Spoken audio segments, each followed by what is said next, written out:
লিবাস আরবিতে কি বলে?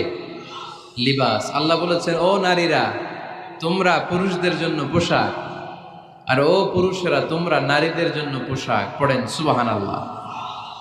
পোশাকের বেসিকলি তিনটা কাজ। কয়টা? কেউ কথা কয় না, আরো জোরে বলেন কয়টা? এখন আওয়াজ আসলো কোত্থেকে? আওয়াজ করে উত্তর দিবেন, চিল্লায় বলেন পোশাকের কাজ কয়টা?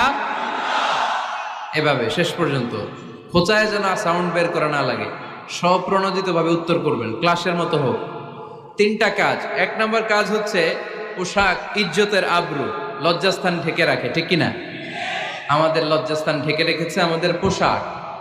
ঠিক তেমনি স্বামী তার স্ত্রীর ইজ্জত হেফাজত করে, স্ত্রী তার স্বামীর ইজ্জত হেফাজত করে, স্বামী তার স্ত্রীর চরিত্র হেফাজত করে, আর স্ত্রী তার স্বামীর চরিত্র হেফাজত করে। এজন্য আল্লাহ একে অপরের উদাহরণ